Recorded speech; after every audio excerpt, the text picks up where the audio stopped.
저번 주에 우리가 함께 나눴던 말씀이 예수님이 고향에 돌아가셨던 사건이었지요. 예수님은 고향에 돌아가면 어떠한 일이 있을지 우리 주님 다 아셨습니다. 왜냐하면 고향에서 예수님에 대한 이야기가 별로 좋게 나오지 않았거든요. 그런데 예수님이 제자들과 함께 가셨다라는 겁니다. 그 이유가 무엇일까? 바로 제자들에게 이제 전도를 떠나는 그 제자들에게 예수님도 고향에서 이렇게 배척받을 수 있다라는 것을 보여주기 위하심이라는 거지요. 제자들에게 복음을 들고 나가는 그 길들이 결코 녹록지 않음을 알려주기 위함이라는 겁니다. 여러분들, 전도자라는 말이 그리스도인이라는 말과 동의어라는 거 혹시 알고 계십니까? 전도자는 그리스도인이지요. 그리스도인은 전도자입니다. 예수님을 영접하고 난 다음에 거듭난 그리스도인이라면 전도자가 아닌 사람은 단 한 사람도 없습니다. 왜 그럴까요? 이 안에 그 예수님이 계신데 전하지 않을 수가 없는 거지요. 구원받은 그 놀라운 은혜에 감격에 주의 말씀을 전하지 않을 수 없는 겁니다. 그래서 우리가 예수님을 영접하면 그리스도인과 동시에 전도인이 될 수밖에 없는 겁니다. 그래서 성도를 두 가지로 나눈다면 복음을 전하는 전도인이든지 아니면 복음을 전하지 않는 전도인, 딱 두 가지로밖에 나눠지지 않는 거지요. 그리스도인이라는 말은 이렇게도 표현하지요. 그리스도를 따라가는 사람이다 라는 뜻입니다. 그런데 베드로를 부르실 때 예수님이 뭐라고 말씀하셨습니까? 첫눈에 베드로를 딱 보시고 나를 따르라 라고 말씀하십니다. 그러면서 하셨던 말씀이 뭡니까? 내가 너를 사람을 낚는 어부가 되게 하리라 라고 말씀을 합니다. 그렇습니다. 정상적으로 예수님을 따르는 사람의 삶은 바로 사람을 낚는 어부가 되는, 하나님과 전혀 상관없이 살아가는 사람에게 하나님 사람이 되도록 전도하는 그 삶을 사는 것, 그것이 그리스도인, 정상적인 그리스도의 삶이 아닐까라는 생각이 듭니다. 그래서 많은 훈련을 받지요. 전도하는 게 참 쉽지 않습니다. 저도 참 전도를 못해요. 그래서 전에 교회 있을 때 전도부를 맡아서 했는데 참 전도 못하는 목사를 전도부를 맡기니까 너무 힘들었습니다. 한 1년 동안 한 5, 60명의 이제 전도 대원들이 있는데 그분들을 모시고 이 방법, 저 방법 다 하는데 중요한 건 훈련이더라고요. 훈련 받는 게 참 중요하다는 생각이 들었습니다. 전도인도 훈련을 받아야 되지요. 제자들이 예수님과 함께 그렇게 훈련을 받았듯이 훈련을 받아야 되겠지요. 그리고 전도의 삶의 자리에 마땅히 서야 됩니다. 그런데 우리 주님이 전도자로 부르실 때에 어떻게 우리를 전도자로 준비하고 주님 앞에 설 수 있을까? 그 부분에 대한 대답을 오늘 본문 가운데 우리 주님이 말씀해 주고 계십니다. 자, 전도자의 준비가 과연 무엇일까? 무엇이 필요할까라는 거예요. 가장 첫 번째는 근본적인 겁니다. 우리가 제대로 된 그리스도인이 되는 것, 그것이 첫 번째입니다. 내가 정말 제대로 된 교인, 제대로 된 하나님의 사람이 되는 것, 그것이 전도인으로 첫 번째 준비되어야 될 것이라는 거지요. 7절에 보세요. 12제자를 부르사 둘씩 보내시며 더러운 귀신을 제어하는 권능을 주시고, 이 말씀 안에 그 의미가 숨겨져 있습니다. 자, 예수님께서 제자들을 만나실 때는 한 명씩 부르셨지만 그 제자들을 부르고 뽑았을 때는 12명의 공동체로 형성이 되어져 있는 것을 보게 됩니다. 신약의 초대교회로 시작할 때 사도행전을 보지만 실제로 교회가 시작한 첫 출발점은 이 12명의 사도들의 공동체에서부터 시작했다라고 볼 수가 있는 거지요. 예수님은 12제자를 부르시고 그들을 교회 공동체로 묶어주시게 됩니다. 그리고 그들을 전도하러 내보내시면서 둘씩 짝을 지어 보내신다라는 거지요. 근데 이 2명이라는 그 숫자가 참 중요한 의미가 있습니다.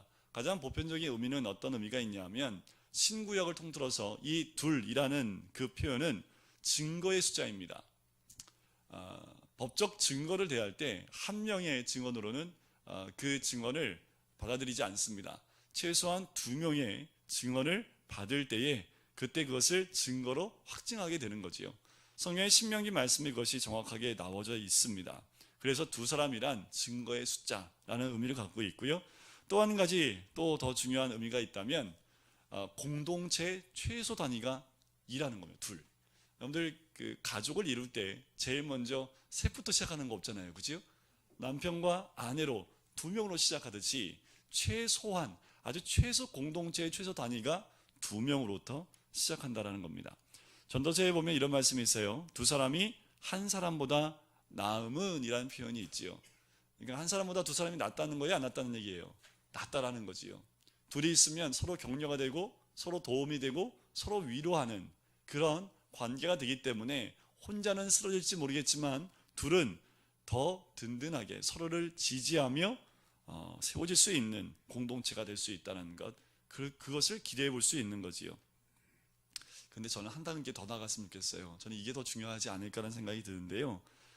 이 둘씩 짝을 지어 보내는 이유는 영적인 그리고 인격적인 성숙을 위한 우리 주님의 특별한 전략이 아니었나라는 생각을 해봅니다.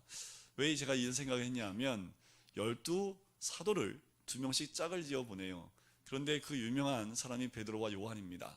사도행전에 보면 베드로와 요한이 짝이 돼서 움직이고 있는 모습을 봐요. 그런데 너무 잘 맞아요. 복음을 전할 때 베드로가 복음을 전하고 사도 요한은 뒤에서 망을 봅니다. 그 능력이 나타날 때 함께 기도하고 중보하면서 거의 메시지를 선포하는 것은, 능력을 선포하는 것은 베드로를 통해서 드러나는 모습을 보게 돼요. 근데 사도 요한이 옆에서 단 한 번도 시기하고 질투하는 모습이 안 납니다. 둘이 아주 죽이 너무 잘 맞는 거지요. 복음 전하는데 능력이 나타납니다. 그런데 한번 이런 생각을 해보세요. 가룟 유다와 한 팀이 된 그 사람은 어떻겠습니까? 가룟 유다가 성격이 어떤지 아시죠? 좀 비판적입니다. 평소에 비판을 많이 했다는 거 여러분들 우리가 알 수 있어요. 오병이어 사건도 그렇고 옥합을 깨트리는 그 사건 가운데에도 이 가룟 유다가 큰 역할을 하잖아요. 그죠? 항상 돈 쓰는 문제에서는 큰 비판을 했던 사람이 가룟 유다입니다. 함께 다닐 때 주로 어떤 얘기를 많이 할까요? 그 비판하는 소리 들으면 쉽지 않겠지요. 가룟 유다와 함께 했던 그 제자는 아마도 그 가룟 유다와 함께 다니면서 그 모든 걸 받아내고 또한 격려도 하고 또한 그를 위해서 기도도 하고 그러면서 성숙해지지 않았을까라는 생각이 들어요. 여러분들 교회 공동체가요, 나 같은 사람만 있으면 얼마나 좋을까요? 그죠? 우리 교회 나 같은 사람만 있으면 정말 천국 될 텐데, 근데 꼭 나 같은 사람이 없어요. 그죠? 하나님이 맺어주신 그 관계에 보면 베드로와 요한과 같은 관계가 있을 수 있습니다. 그런데 때로는 가룟 유다와 한 공동체가 될 수도 있어요. 가룟 유다가 결국 예수님을 배신하긴 하지만 우리의 삶 가운데 좀 맞지 않고 마음이 하나가 되기 어려운 분들이 있을 수 있다는 거지요. 그것은 특별한 하나님의 사랑인 줄 믿습니다. 우리를 성숙시키기 위한, 우리를 인격적으로 성장시키기 위한 우리 주님의 전략인 줄 믿습니다. 그렇게 우리를 세우시기 위해서 그렇게 짝을 이루게 하시는 거지요. 오늘날 우리의 진정한 그리스도인다운 신앙생활을 저해하는 장애물 중에 하나가 있는데요. 그게 뭐냐면 시대정신이다라고 볼 수가 있습니다.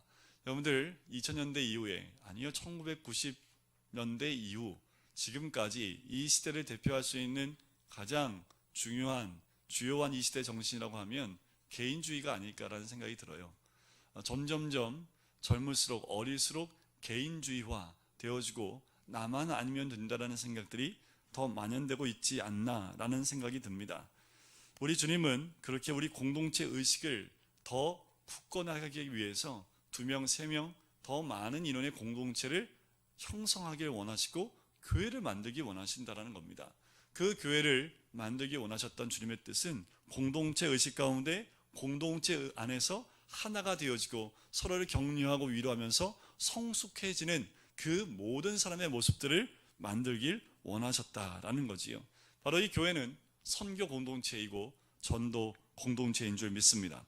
전도는 세상을 변화시키는 가장 중요한 모습이지요. 우리 공동체 안에 사랑이 묻어나야 됩니다. 우리 공동체 안에 때로는 여러분들 그거 아시잖아요. 진주가 어떻게 만들어지는지 아시죠? 진주는 만들어지는 가장 기본적인 것은 그 안에 돌멩이 같은 거 껄끄러운 거 하나가 들어와서 그것을 자꾸 껄끄럽지 않게 하기 위해서 진액을 바르고 발라서 만든 게 뭐예요? 우리가 보석이 이게 진주라고 알고 있잖아요. 그죠? 우리 공동체 안에 진주를 만드는 거지요. 그것이 진정한 이 세상을 변화시킬 수 있는 첫 번째 단계입니다. 우리가 좀 부족하지요? 괜찮습니다. 연약하지요? 괜찮습니다. 우리 하나님 만드신 공동체는 그 연약함 가운데 진주를 만들기 원하십니다. 토해내는 것이 아니라 끌어안고 진액을 바르고 발라서 아름답게 빛나는 그 진주를 만드는 것, 그것을 통해서 공동체가 세상을 변화시키는 첫 번째 단계가 되는 거지요. 교회라는 공동체에서 우리 주님이 지상 명령의 그 숙제를 위임하게 되지요. 마태복음 28장 19절 20절에 보면 우리 주님이 제자들에게 다 얘기를 합니다. 너희는 가서 모든 족속으로 내 제자를 삼으라. 세상을 바꾸라.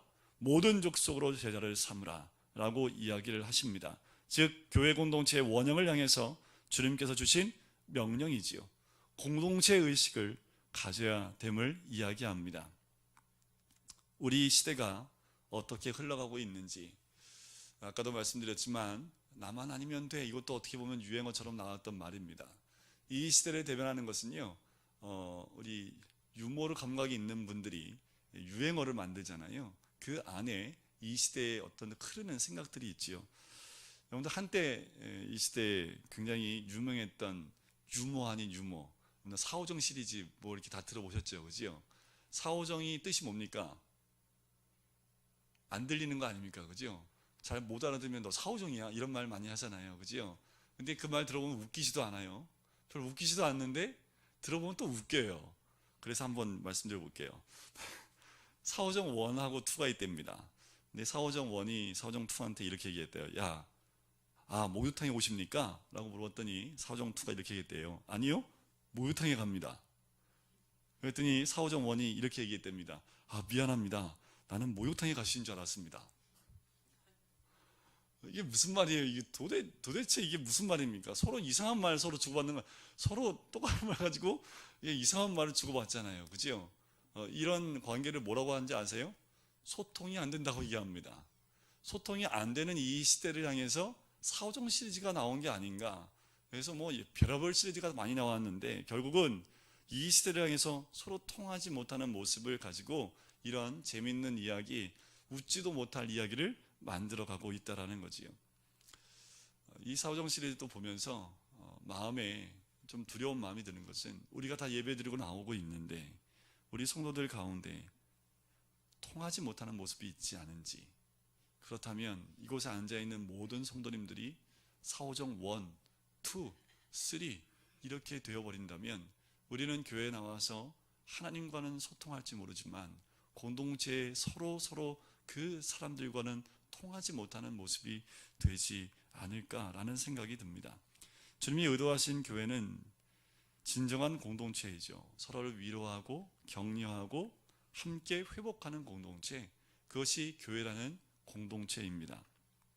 그렇게 서로 사랑하고 용서하는 그 모습으로 우리 안에 그 진주가 온전히 만들어질 때 세상 사람들이 우리를 향해서 부러워하는 거지요. 야, 저기는 사람들이 교회만 갔다 오면 얼굴이 달라져.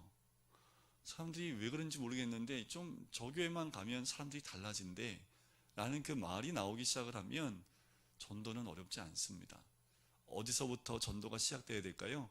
우리 공동체 안에서의 변화와 성수로부터 전도는 시작되는 것입니다. 자, 우리는 어떻게 교회 생활을 하고 계십니까? 제가 부교육자로 있을 때 큰 교회에서도 사역을 해봤잖아요. 등록 안 하고 다니신 분들이 굉장히 많습니다. 등록하시죠? 그러면 도망가요. 붙잡으면 왜 그러세요? 그러면서 붙잡으면 도망가 버립니다. 그래서 제가 선임 목사였기 때문에 예배가 딱 끝나면 바로 밑으로 뛰어내려와서 탁 씁니다. 그러면 저를 피해서 도망가는 사람이 너무 많아요. 저를 이렇게 한번 보고, 왜냐하면 제가 이제 목사라는 이 이름표를 달고 있기 때문에 또 뭐 제가 선임 목사니까 또 삐쩍 말라가지고 어디 가나 잘 보이거든요. 그러면 처음 오신 분도 제가 목사인 거 아니까 이런 사람들이 저를 피하기 위해서 어떻게 하는지 아세요? 축도가 끝나기 무섭게 달려나갑니다. 축도가 딱 아멘 하는과 동시에 문이 활짝 열려버립니다. 그분들이 원하는 것은 교회 깊이 들어가기 원치 않다라는 거죠. 교회 등록을 했는데 나오시죠? 그러면 됐습니다. 바빠서요. 교회 공동체 안에 깊이 들어오지 못하는 그분들의 모습을 보게 돼요. 가장 중요한 건 신앙생활 편하게 하고 싶은 거죠. 묻히고 싶지 않고 누구하고 얘기 섞지도 않고 그냥 혼자 조용히 나가서 예배만 드리고 오고 싶습니다. 좀 편하게 생활하고 싶어요 라는 그 마음이 그들 가운데 있는 거지요. 이 사람들이 경험하지 못하는 두 가지가 있습니다. 첫 번째는요, 신앙생활이 더 주님께 효율적으로 주님 앞에 나갈 수 있는, 그리고 주님께 쓰임받을 수 있는 기회를 상실하게 되는 거지요. 또 하나는 공동체 안에서 느낄 수 있는 회복과 용서와 사랑의 귀한 그 은혜를 함께 나눌 수 없다라는 겁니다. 전도자가 된다는 것은요, 굉장히 어렵지 않습니다. 그리고 굉장한 것도 아닙니다. 훌륭한 전도자가 된다는 것은요, 다른 거 아니에요. 그냥 제대로 신앙생활 잘하는 거지요. 제대로 된, 주님 안에서 제대로 된 교인이 되는 것, 그것이 전도자의 첫 발자국이라는 겁니다. 우리 옆에 분에게 한번 얘기해 볼까요? 제대로 된 교인 됩시다. 근데 제가 이 말을 서로 인사시키지만, 저도 목사지만 제대로 된 목사 되기가 참 어렵더라고요. 정말 어려운 게 제대로 되는 겁니다. 하지만 전도자의 첫 번째는요, 제대로 된 성도가 되고 교인이 되는 거지요. 교회 안에서 좋은 교인이 되어 제자리를 찾고 성도들과 교제하고 훈련받는 삶, 그것이 참 중요합니다. 두 번째는 전도자가 되기 위해서는요, 주님의 능력을 철저하게 신뢰해야 합니다. 8절 말씀 보실까요? 8절 말씀 같이 한번 읽어보겠습니다. 시작. 명하시되 여행을 위하여 지팡이 외에는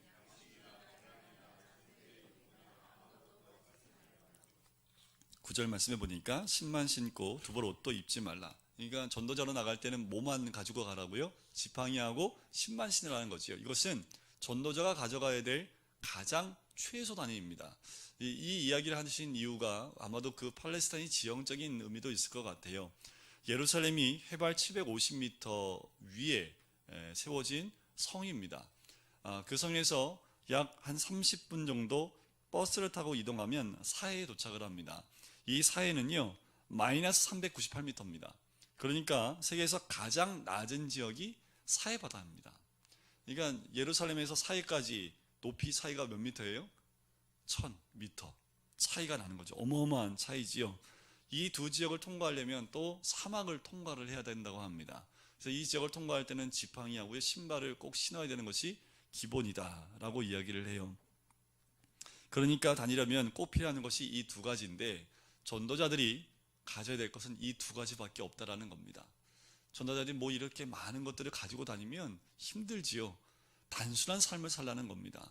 우리 신앙인들은요, 이 땅의 삶 가운데 단순하고 아주 최소한의 삶을 사는 것이 전도자의 삶이다라는 겁니다.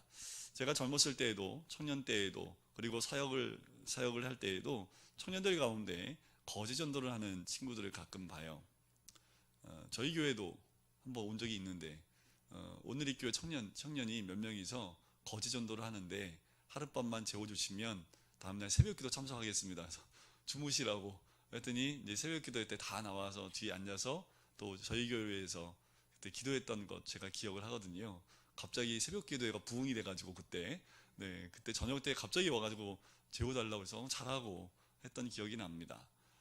그들이 가지고 다니는 게 뭐밖에 없는지 아세요? 아무것도 없습니다. 그냥 홀을 단신으로 다니더라고요. 왜요? 뭘 먹고 뭘 입는 건요, 하나님 주시는 것을 먹고, 안 주시면 굶으면서 전도를 한다고 합니다. 전도할 때 그렇게 거지 전도를 하면서 하나님의 도우심을 경험하는 청년들의 모습이 참 아름다워 보이더라고요. 어쩌면 이 시대 우리가 전도자의 삶이 그렇게 단순한 삶이 되어야 되지 않을까라는 생각을 해보게 됩니다. 우리가 주님의 능력에 순종해서 전도를 시작하면요, 나머진 것 어떻게 해요? 굶으면 어떻게 해요? 아니요, 주님이 다 채워주십니다. 주님을 신뢰하면 가는 곳마다 입혀주고 받아주는 사람들이 있고 하나님이 채워주는 사람이 있다는 거지요. 우리 주님 걱정하지 말라고 말씀하십니다. 복음을 들고 나갈 때 걱정할 필요가 없다라고 말씀하는 거지요. 또한 그 복음을 들고 나갈 때 가장 기뻐하는 분은 우리 하나님이십니다. 근데 가장 싫어하는 존재가 있는데 그게 사탄입니다. 그래서 7절 말씀 끝에 보면 더러운 귀신을 제어하는 권능을 주신다라고 말씀하시지요. 이게 필수입니다. 복음을 전하는 자들이 가져야 될 첫 번째 가져야 될 권능은 귀신을 제어하는 거거든요. 가는 곳마다 이 귀신들이 복음을 전하는 것을 방해합니다. 특별히 60년대, 70년대 우리 한국 땅 가운데 얼마나 굿하는 것이 많았는지, 성황당도 많고 시골 가면 이상하게 나무에다 몰몰 주렁주렁 매달아 놓고 그 앞에서 굿을 하지요. 이 굿을 하는 것을 보면 그때 전도자들이 그 앞에 딱 가면 굿을 못하는 그 사건들을 참 많이 경험하게 되지요. 그만큼 복음을 들고 나가는 모든 사람들에게 우리 주님은 그 귀신을 제어할 권능을 주시는 줄 믿습니다. 패배하지 않습니다. 지금도 저 아프리카 땅에 가면 수없이 많은 복음 전도자를 통해서 사람들이 묶임을 당하고 쫓겨남을 당하는 그 은혜를 누리게 됩니다. 아프리카 지역에 가면요, 그 부족을 다스리고 있는 우상들이 많습니다.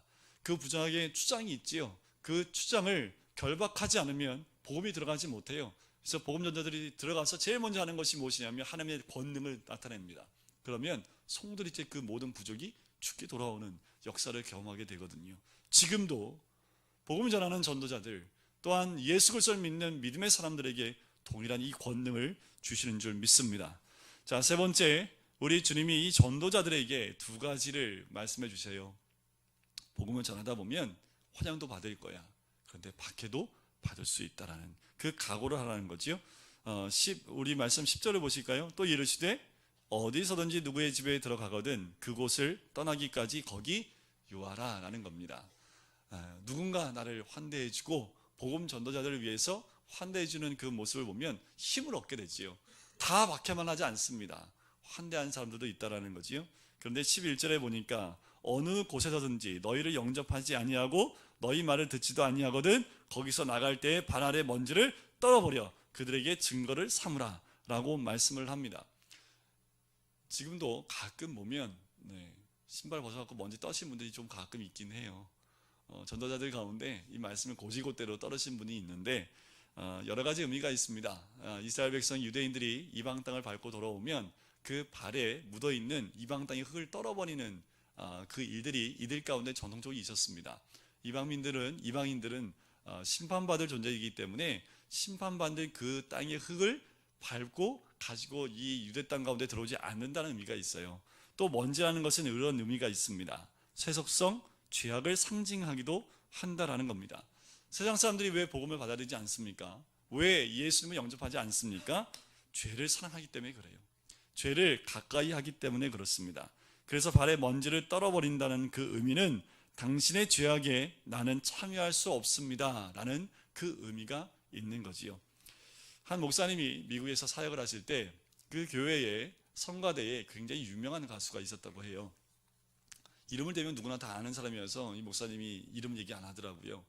그런데 사람들이 이 성가에서 너무 멋있게 그리고 이게 찬송하고 있으니 특송을 하니까 사람들이 다 그리스도인 줄 알고 있는데 실제 봤더니 이분이 그리스도인이 아닌 거예요. 그래서 이 목사님이 전도를 했답니다. 그랬더니 이분이 대뜸하시는 말씀이 뭐냐면 예수님을 영접하면 죄를 지을 수 없지 않습니까? 그래서 저는 예수를 믿을 수 없습니다 라고 이야기를 했대요. 죄 지은 게 너무 좋은데 예수 믿으면 죄를 지을 수 없다. 그러니까 예수 믿는 게 뭔지는 알긴 알아요. 그죠? 그러니까 뭐예요? 예수 믿으면 내가 즐기는 이 죄를 못 즐기기 때문에 나는 예수 못 믿겠습니다 라고 대놓고 이야기를 했다고 합니다. 세상 사람들은 그래요. 주님 안에 교회 안에 들어오면 내가 누리는 것, 내가 즐기는 것 못한다고 생각을 하기 때문에 들어오지 못한다라는 거지요. 본 말씀은 죄 짓는 것이 좋아서 복음을 받아들이지 않는 이들을 버리라는 이야기는 아닙니다. 그들 향해서 복음은 날마다 전해야 되지요. 끝없이 사랑으로 그들을 죽기로 인도하는 것 당연합니다. 기독교 신앙에 대해서 비판적인 입장을 취하는 사람들의 이야기는 이렇습니다. 마음이 약하기 때문에 위로받으려고 종교를 갖는다라고 얘기를 해요. 철학자 니체는 이렇게 얘기했습니다. 종교는 약자의 지팡이다 라고 얘기합니다. 그런데 그거 아십니까? 전도하다 순교하시는 분들이 용기가 없는 분들일까요? 약자일까요? 절대 그렇지 않다라는 겁니다. 참다운 그리스도인들이 너무나 많은 사람들이 복음 때문에 죽어가는 그 많은 것들을 우리는 경험하게 되지요. 그들이 용기가 없었다면 세상을 변화시킬 만한 그런 순교의 길을 갈 수가 없겠지요. 요한계시록에 보면 이런 말씀이 있어요. 내가 보니 보좌에 앉아있는 주와 함께 앉아서 세상을 마지막에 영원토록 다스리는 사람들이라는 표현이 있습니다. 바로 이 사람들은 주의 말씀과 복음의 증거 때문에 순교한 영혼들이 주와 함께 다스릴 것이다 라는 거지요. 하늘나라의 슈퍼스타는 바로 복음을 위해서 순교한 그들이다 라고 말씀하는 거지요. 진정한 영웅은 복음을 전하는 사람들이다. 요한계시록에 우리에게 이야기해 주고 있습니다. 여러분들 타이타닉 영화를 아마 많이 보셨을 거예요. 저는 보지는 못했습니다. 그런데 이게 전도에 관계된 영상을 보면 타이타닉 영상이 나와요. 마지막 배가 침몰해 갈 때 굉장히 많은 사람들이 그 죽음을 맞이하면서까지 생명을 살리는 자리에 있었던 사람들이 많이 등장을 합니다.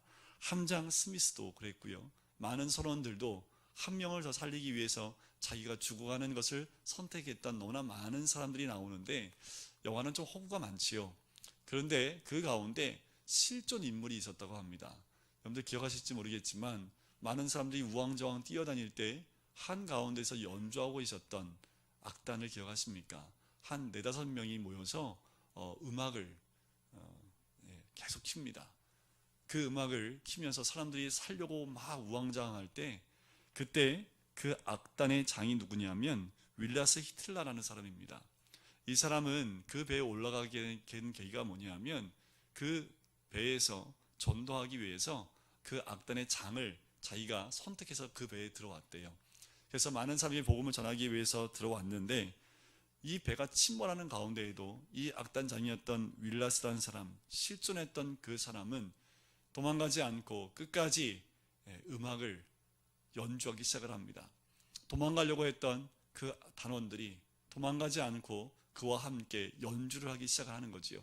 연주를 하면서 또 이는 이렇게 얘기했다고 합니다. 예수 그리스도를 의지하십시오. 그분을 가까이 하십시오.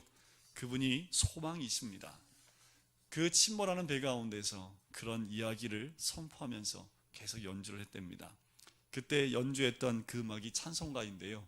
그 찬송가가 뭐냐 하면 338장 그 찬송가를 연주하면서 사람들에게 예수를 믿으라고 선포를 하기 시작을 했다고 합니다.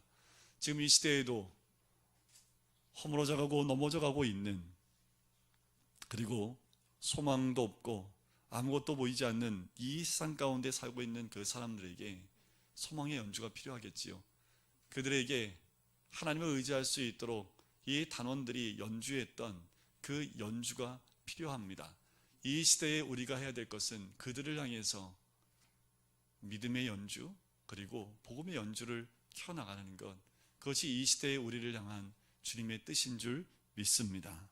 내 주를 가까이 하게 함은 십자가 짐 같은 고생이나 내 일생 소원은 늘 찬송하면서 주께 더 나가기 원합니다. 천성에 가는 길 험하여도 생명길 되나니 천사 날 부르니 늘 찬송하면서 주께 더 나가기 원합니다. 이것이 우리의 신앙의 고백이 되어지고 내 주변에 있는 많은 사람들에게 이 믿음의 연주를 통해서 주께로 또한 주님께 귀를 열 수 있도록 그 역할을 감당하는 것이 바로 우리가 되어야 될 줄 믿습니다. 성경은 우리에게 이렇게 얘기합니다. 많은 사람을 옳은 대로 돌아오게 한 자들은 나중에 별처럼 영원히 빛나리라. 이것이 우리에게 향한 약속의 말씀인 줄 믿습니다. 우리 모두가 아름다운 연주로 이 세상을 밝힐 수 있는 귀한 주님의 백성 되시기를 주님의 이름으로 간절히 축원드립니다. 우리 같이 기도하실까요?